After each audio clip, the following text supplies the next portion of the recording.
Ma'am अगर अब हम बात करें मैम आपके वित्तीय अनुशासन की, जिसको हम फिस्कल कंसोलिडेशन कहते हैं, जब पूरी दुनिया में सरकारें अपनी जनता के लिए खर्च कर रही हैं, आप वित्तीय अनुशासन दिखा रही हैं। ये आपने 6.4 का जो वायदा किया था इस साल आपने स्टिक किया, अगली बार आप 5.9, उसके बाद ग्लाइडिंग पाथ जो आपने पहले तय किया था 2025 26 के लिए, उस पर भी आप स्टिक कर रही हैं। ये वित्तीय अनुशासन कैसे आ रहा है मैम, मतलब मैनेजमेंट कैसे हो पा रहा है, और फिर जो ग्लोबल इन्वेस्टर्स हैं उसके लिए आपका क्या सिग्नल है इस बजट के जरिए या फिर इस फिस्कल कंसोलिडेशन के जरिए? ये कैसे हो रहा है, इसीलिए मैं बार बार ये बात बोलती हूँ कि मैनेजमेंट ऑफ योर फाइनेंस, ये नहीं है कि बजट के समय आप इस डिपार्टमेंट को इतना दिए, उनके लिए इतना दिए और उनके लिए भी दे दिया, और रेवेन्यू रेसिंग में गैप्स है उसको फिलअप नहीं करते हो। दोनों तरफ जो रेवेन्यू गैप्स है उसको फिलअप करो, बंद करो, और एफिशिएंसी ले आओ। टेक्नोलॉजी का उपयोग करते हुए आज हम ट्रेल कर सकते हैं कौन नहीं पे कर रहा, जो पे करने लायक उतने बारीकी से एक इनकम और रेवेन्यू बढ़ाने के लिए इफेक्ट हो रही। दूसरी तरफ जब डिपार्टमेंट्स को खर्च करने के लिए पैसा देते हैं, क्या वो पूरे के पूरे उपयोग में आ रही है कि नहीं आ रही? एफिशिएंसी इन इफेक्टिव यूटिलाइजेशन, पैसा नीचे तक अगर नहीं पहुंचता, आपके मकसद जो है पैसा पहुंचने में डिमांड बढ़ेगी, इन्वेस्टमेंट बढ़ेगी, वो तो आप अचीव कर नहीं पाएंगे। इसीलिए मैं मानती हूं कि फिनांस मिनिस्ट्री का काम एकदम बजट प्रेजेंटेशन के ऊपर जितने ध्यान देना है उससे 3 गुना अधिक पूरे साल में इम्प्लीमेंटेशन में, लूप होल प्लग करने में, इवेशन रोकने में, और जहां लूप होल्स को उपयोग करते हुए पैसा कहीं और जा रहा उसको रोकने में, एक्शन लेने में, और जहां बार बार गलतियां हो रही है उनको उनके ऊपर एक्शन लेके उनके संपत्ति को लेने में कोर्ट के द्वारा।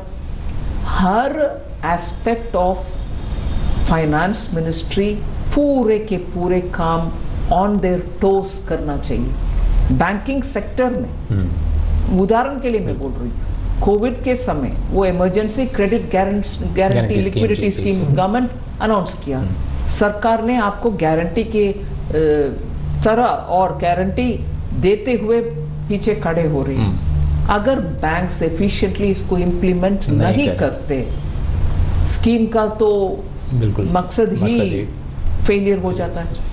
सो उस समय उनके ऊपर उसी हद में और उसी लेवल पर आज क्रेडिट को सबको पहुंचाने में बैंक की जिम्मेदारी है।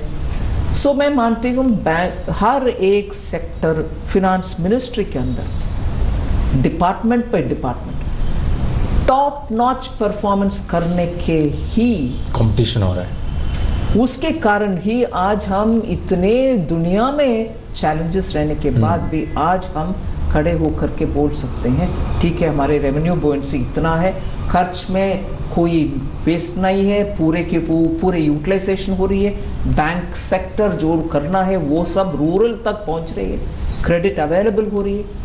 ऐसे करके हर एक एंगल में इकोनॉमी को ध्यान से चलाना पड़ता है। और एक कॉलरली मैम इससे जुड़ा हुआ सवाल ये कि जो पब्लिक इन्वेस्टमेंट में आपने लगातार 3 सालों में बढ़ोतरी की, वो कैसे हुआ, और क्या अब ये मतलब आपने सोच समझ करके ये कल्चर एक तरह से रखा कि हम पब्लिक इन्वेस्टमेंट बढ़ाएंगे, या फिर कोरोना की वजह से आपकी सोची समझी रणनीति थी कि इस पर आगे बढ़ेंगे? हमने देखा 10 लाख करोड़, अगर आप स्टेट ग्रांट्स को देख लें तो 13.7 लाख करोड़ का ये पूरा का पूरा पब्लिक इन्वेस्टमेंट हो जाता है।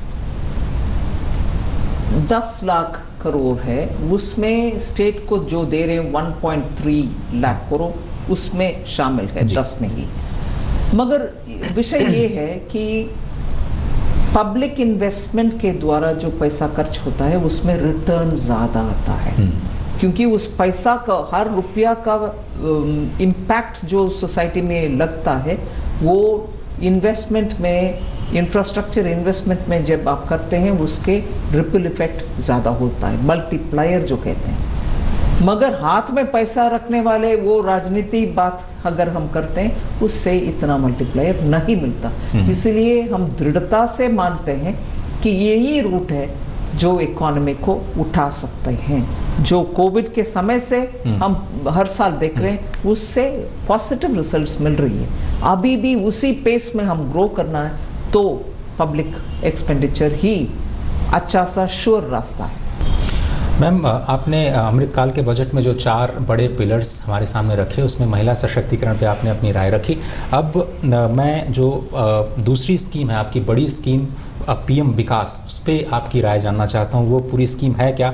और प्रधानमंत्री को अगर मैं कोट कर पाऊँ, उन्होंने कहा कि परंपरागत रूप से जो सृजन करने वाले विश्वकर्मा हैं इस देश के निर्माता हैं, और सभी विश्वकर्माओं की मेहनत को पहली बार बजट में प्रोत्साहन देने का आपने शुरुआत की है। तो ये पीएम विकास है क्या? कैसे आप उसको मोबिलाइज करेंगी ग्रोथ पोटेंशियल के लिए? उसके लिए डिटेल्स अभी वर्कआउट करना बाकी है, मगर इससे विश्वकर्मा जब हम बोलते हैं सिर्फ एक कम्युनिटी नहीं है, और कई राज्यों में उस नाम पर कोई कैस्ट है, सिर्फ वो नहीं है। देश में जैसे प्रधानमंत्री जी सटीक बोले कि हाथों से और हाथ में पकड़ा हुआ टूल्स से जो क्रिएटिव क्राफ्ट्स करते हैं, क्रिएटिव वर्क करते हैं, उन सब के लिए ये स्कीम के द्वारा प्रोत्साहन देंगे, जिससे युवा भी उस पीढ़ियों से वो कलाकार जो रहते हैं उनको भी इससे बेनिफिट मिलेगा। डिटेल्स प्रोग्राम का हम जल्द से जल्द विवरण देंगे कि कैसे इसको